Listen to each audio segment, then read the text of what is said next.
Hey everybody, welcome. So this is a PowerPoint presentation that I gave in one of the live sessions that unfortunately I deleted the recording by accident right after it was created. So I'm going to go through it again, and I'm going to use it in the About page for the Pro community, and I'm also going to use it here because what I'm going to cover is our process for learning artificial intelligence. So over the last couple of weeks, as we've been working with the community, we have seen what works and what doesn't work, and really it's good for us to be able to set targets, set goals, and set metrics. We want to, as humans, learn AI the way we teach machines how to be more like humans. So our goals when we're learning AI is the first thing we want to be able to do, especially if we're talking to clients, we're talking to potential consulting clients or clients for our products. We want to be able to learn to identify when artificial intelligence should be used. Now, a lot of people think artificial intelligence is the fit for everything that you want to do. Well, that's really not the case. Artificial intelligence has certain use cases when it makes a lot of sense, and then it has other use cases when it doesn't make any sense at all. So we also want to learn what AI techniques should be used for different use cases. Things like retrieval augmented generation has a use case.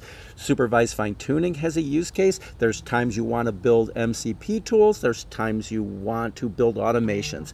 So what we need to learn is what AI techniques should be used at the different use cases to solve different problems.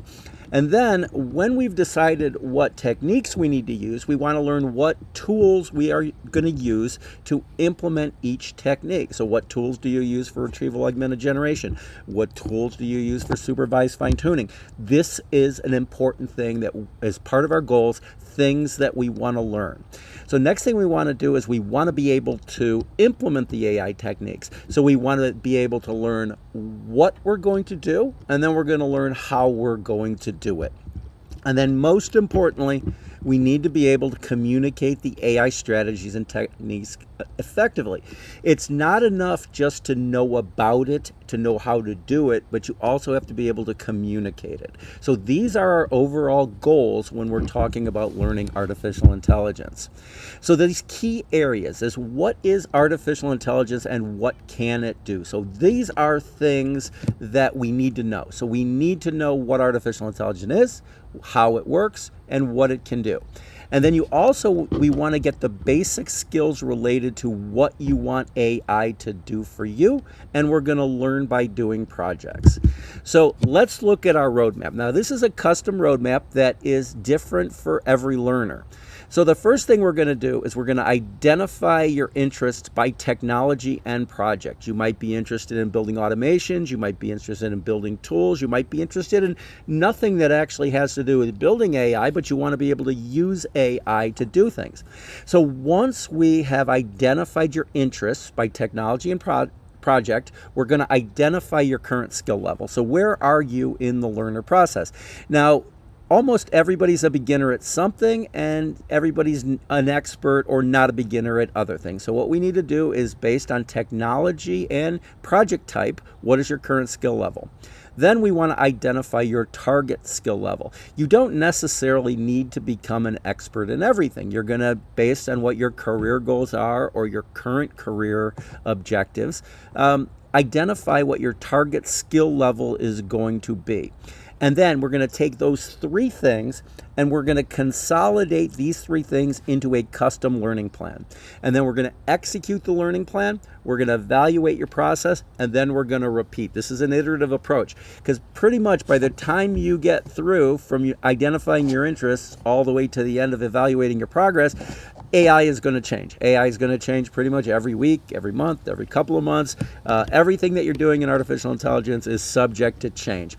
If you are one of those people who want to learn something once and then just use it forever, artificial intelligence is not for you. This is going to be changing often. Now, this is actually a benefit to you in your career because when things change, if you got behind on the technologies, this is giving you the opportunity to catch up because you're just going to skip what you didn't know before and you're going to go to the new stuff. So when we're talking about identifying your interests, which is the first step, what type of projects interest you? Now, projects come into three different categories. There is using AI to build traditional products. There is taking traditional products and adding AI to them, so you're basically expanding the product, or building things that are artificial intelligence for artificial intelligence. So you identify what type of projects you want to do, then types of technologies and skills you want to learn. Do you want to become a Python programmer, or do you just want to skip the whole thing and vibe code everything? Do you want to learn about supervised fine tuning, or is that just something that you're not interested in? So you're going to do this based on what is best for your career and your personal goals. Now, when we're talking about the type of projects, I covered this a little bit. So one is a traditional web-based or mobile app that you're going to build using artificial intelligence. And right now, this is kind of my favorite application because I'm really into vibe coding. I'm really trying to master the techniques of vibe coding. And we're not talking about vibe coding little applications. I'm talking about vibe coding giant enterprise level applications. So your first type is your traditional web-based or mobile app using AI. The second type is doing a foundational project using AI. So are you going to implement a RAG project, which is retrieval augmented generation? Are you going to implement something like a supervised fine tuning project? Or are you going to do something like a knowledge graph? So those are foundational artificial intelligence projects that are based on artificial intelligence and use different tools to implement them. Then the next type of tool is adding artificial intelligence to a traditional application. Now, I've had a lot of good luck with processing documents and processing PDFs using large language models. So if you're trying to read something like a medical record, and before artificial intelligence, being able to parse that PDF and extract the document, the data that you need out of it, was really a challenge. But with artificial intelligence, certain things that were really hard in traditional web-based or mobile apps suddenly gets a lot easier. And then another thing is building AI tools, building MCP tools. Now, I think this is going to be the home run in the short term. If you can build MCP tools and you've got the vision as to what you should build, that is going to be way more profitable than the next one down, which is AI automations or AI agents. Because I think that when you're talking about selling to a large corporation or an enterprise, what you're looking at is an organization that's willing to spend a lot of money to integrate their own data into artificial intelligence. So building AI tools with MCP is great, and then AI automations, I think I like those because they're kind of the magic tricks. You do them right away, and people just happen to love it. So now let's talk about the types of technologies and skills. So the first thing is building with AI. That's vibe coding. That is a very, very popular. This is really where the future is going to be. A couple of months ago, if you would have asked me, I would have said, yeah, I don't think this vibe coding is ready for prime time. Now I'm like, well, there's challenges to it, but there's challenges with every programming language. So I treat vibe coding tools like my IDE. So those are the tools that I'm going to use. Now, the next thing is building AI tools. Now, building your MCP servers and building background agents. Now, you can do that in many different ways. So if you're building automations and you're using a visual tool, that's one way. But what we really want to be able to do is we want to be able to use the foundational programming languages and the software development kits to build MCP servers and agents that run in the background. And then the next type of skill is building AI projects, building workflows and automations and agents. Now, on the Skool platform, there's over 200 communities based on building workflows and automations using N8N. We are not one of those. The reason we are not one of those is if that's what you want to do, there's plenty of places for you to learn that. And fundamentally, I do not see that as being a technology that has a long lifespan. It's going to be kind of like Dreamweaver. It was great for a couple of years, then it was gone. Okay, and the next type of skills and technology is project architecture. Project architecture is really a big deal. You're talking about running large language models in the cloud. You're talking about running large language models locally. So project architecture, how you actually are going to implement and deploy applications, that's an important skill. That's an important area of focus that we're going to focus on. And then the last one is project management. Now, project management in the artificial intelligence space is way different than traditional applications. Because let's say you use something like agile methodology where you do sprints. Normally, sprints can be anywhere from 2 weeks to 6 weeks, although I've seen organizations that have 3-month sprints. Those are more like marathons. But you're talking about defining what you're going to do for the next build, sprinting, getting it done. Sprints go from pretty much a minimum of 2 weeks. Now they're really 2 hours. So how do you manage a project where a sprint can be done within just a couple of hours? Something that might have taken a month to do will take a day to do. So those are going to be project management talent or challenges, and those are going to be things that we're going to want to make sure we cover, and that's a focus area that is very important to a lot of people's careers. Now, we always are going to start with fundamental knowledge that everybody should have. There's certain things. You should know what a large language model is. You need to know what a context is. Even if you're never going to do context engineering and you're never going to do prompt engineering, you need to know what those things are. So these are fundamental, foundational knowledge that everybody should have. You need to know how the internet works. You need to know how websites work. You need to know how these things are deployed. That is knowledge that regardless of what your area of focus is going to be, you're going to need to have that foundational knowledge. Now, in a lot of cases, you can start projects without having that, but for your career's sake, it's something that you need to know. You're not going to be able to communicate projects without having this foundational knowledge. Now, this is going to start our beginner series. Now, our beginner series is really, it's beginners for everybody because we're going to cover everything thoroughly.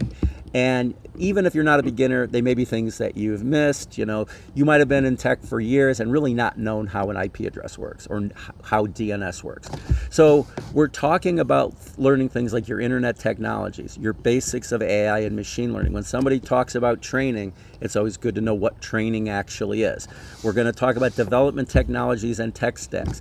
There's a lot of people are very opinionated about tech stacks, and it's important to know the pros and the cons of different technologies that you use when you're either developing a website or you're developing AI technologies. Then we want to talk about the common web tools, the tools that everybody in AI is going to use. You need to use Git or GitHub. You need to use something like Google Colab if you're going to be learning Python or you're going to be doing supervised fine-tuning on the side without building the infrastructure. Hugging Face is a place that you can go to get models. And there's a lot of pre-trained models out there. There's a lot of really good work out there. And a lot of times that's where you're going to go to download your models that you're going to run or you're going to run locally. Then we want to talk about using common desktop tools, like how you use the development features in Google Chrome, so that's dev tools, how you use VS Code, how you use the terminal, being able to navigate the terminal. And then common networking tools, how to transfer files using FTP, SSH, and RDP. Now, after the beginning series, we get into the AI concept series. This is more things like how large language models work, how the different architectures work. So not all large language models are the same. They're all built on the transformer architecture, but a GPT is way different than the way Gemini does it. So a dense model is way different than a mixture of experts model. So we want to learn about large language models. We want to learn how to select the right model for the use case. And then we want to be able to evaluate if a large language model is right for whatever we're doing. So we're also going to talk about prompt engineering and context engineering. Prompt engineering is basically talking to the large language model. Context engineering is managing everything that the LLM has access to when it's solving a problem for you. So they're similar but different technologies or concepts. Then we want to talk about AI process flow, retrieval augmented generation, and context augmented generation. They're not the same thing. Retrieval augmented generation uses querying a database. Context augmented generation means you know the documents that you're going to need to pass into the LLM ahead of time. Then we want to talk about AI process refinement. Supervised fine-tuning is really one of the techniques you use there. So in your process, if you're not getting the output you want and you can't get that output through prompt engineering or context engineering, that's when you're going to do supervised fine-tuning. And then we're going to talk about workflows and agents. What's the difference between a workflow and an agent, and what is a multi-agent system? And then we're going to talk about setting AI goals and strategies, because that's always really important. You don't want to bite off something that's too big for you. So next we're going to do the project learning roadmap. So how are we going to go about doing this? So the first thing we've talked about identifying your interest. So we're going to explore the technologies that are available. So you get a little bit of a background, you see what the different things are. Everybody should try a little bit of vibe coding. Maybe you're going to like it. Then after you've explored the technologies, you're going to decide what you like. So we're going to start simple and we're going to work up to more complex. Now, if you can't decide, you want to explore different categories more in depth. So what you need to do is you need to balance your interests with your opportunities. So let's say you really love supervised fine tuning, but there is no supervised fine tuning work anywhere around you. You got to balance it. You know, you might be interested in something. Maybe you're really interested in game development, but you know what? Maybe there's no opportunities for you in game development. So we're going to identify your interests and then balance your interests with your opportunities. Next thing we need to do is, after you've identified your interest, well, what skills are necessary for your interest?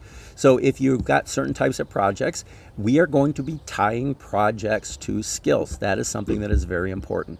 So when you say, I want to work on a project and I want to work on, let's say I'm going to work on building a mobile app. Well, there's certain things you need to know about building a mobile app. So we want to make sure that we have the courses available for you that are your prerequisites for doing the projects that you're interested in. The next thing we need to say is identify what your skill level is at each of these skills. So maybe you need you need to use a lot of Python. Maybe you already know enough, or maybe you need to take some classes or some courses to get up to speed in the Python, if that's what is tied to the project that you want to do. So then we got to look at what is the right path to reach each skill level. So is it doing YouTube videos? Is it doing projects? Is it doing our courses? Is it doing our quizzes and our feedback learning? So if you need to reorder your interests, you probably should do that. So if you're interested in 5 different things, but one is a lot easier to get to, maybe that's the one you need to focus on. And then you want to look at projects that are the closest to your quickly achievable level. So if maybe I only have to take one little course and study a few things to be able to do this type of project, that's what I should do first. Now, the project learning process. Now, we are launching a new platform called Skillix, and we are really happy with this platform. It has actually taken a lot of the things that we've learned by teaching artificial intelligence and realized that learning artificial intelligence is project-based. You will learn 10 times as much trying to do a project than you will actually reading about how to do that project. So you'll see what all the pitfalls are, and you'll see what goes wrong in the project. So first thing you're going to do in the project learning process is you're going to choose a project that interests you. Then you're going to perform the lessons that apply to the project to achieve the necessary skills. Now, you could just jump right into the project and then, learn by fire. That is actually a valid approach. I've taken that approach many times. But sometimes you need to have a lot of experience in tech if you're just going to jump in and try to do something without learning some background information yet. So I think our more experienced learners might want to just dive into the projects. Our less experienced learners want to perform some of the lessons first to achieve the necessary skills. Then you're going to do the project. Now, none of the projects that are in our platform you'll be the first to do. So everything, with the exception of the super advanced crazy projects that I'll talk about later, these are all things that we've done. So I'm not putting a project out there that either myself or Joe or one of our other people at our organization haven't already performed. And this is something, because we are a community, if you get to a project and there's a project that you're really interested in, you do it first, create the knowledge base, and then people will follow you, and hopefully they'll do it better, or at least do it as well as you did. So then what we're going to do is we're going to evaluate what you performed. So if you built a project, we're going to evaluate the project and determine what you needed, and if there's any way that you could have done that project better. And then from there, we're going to perform a similar but more complex project. So if you built a little mobile app, now we're going to build a medium-sized mobile app. If you built a medium-sized mobile app, now we're going to build a big mobile app. So we're going to perform a similar but a more complex project. Now, what is a learning project? There's different things you could do. You could take an existing project and just add a feature to it. Maybe we have a website and we say, hey, we want to add a page that does this. Just adding a simple feature. Another project is actually designing new features and projects, because a lot of times if you're a project manager or a subject matter expert, you're not going to actually add the feature yourself, but you're going to define it and you're going to design it and you're going to be able to communicate to others what the feature needs to be. Another type of learning project is evaluating and reviewing a project, taking a look at a project and identifying what can be done better in that project. That is actually a really important skill. That's actually the favorite skill I have, because I love going in and throwing cold water on other people's projects. It's kind of fun sometimes.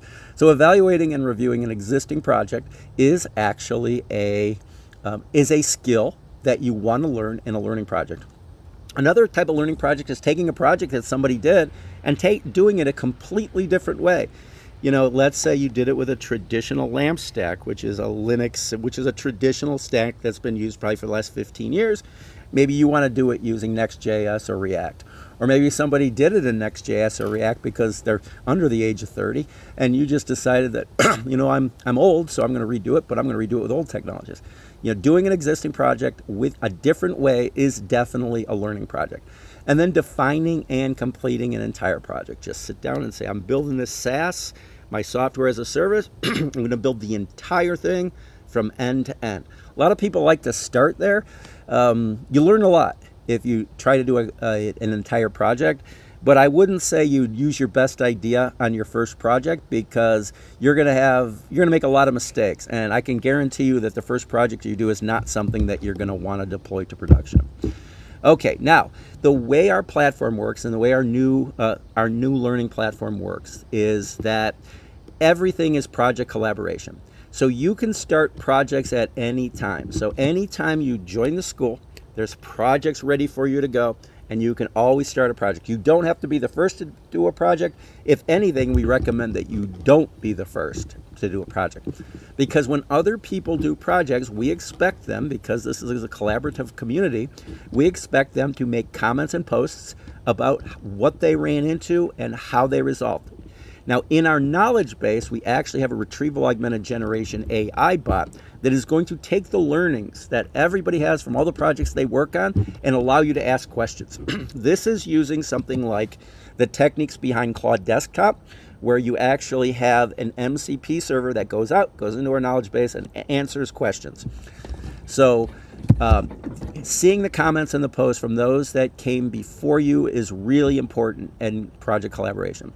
Now, if you're working on a project and there's other people who are working on the same projects, you could actually collaborate with them in real time, or you can just pass ideas back and forth and, get on Zoom calls and discuss how to get the project done better.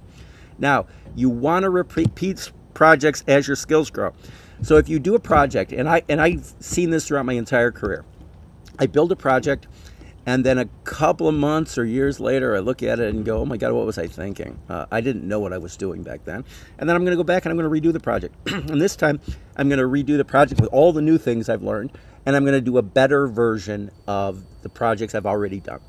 And then anytime you do something in our community, we expect you to add to the knowledge base for those who are going to follow you. So if you run into a bunch of problems and maybe it takes you 2 days to solve some problem that you run into, make sure that the person behind you doesn't have to run into that same problem, and that when they do, there is something in the knowledge base that you added that was good for the project. So the first thing you've got to do is you've got to determine what is achievable. Now, what is achievable in artificial intelligence is basically anything.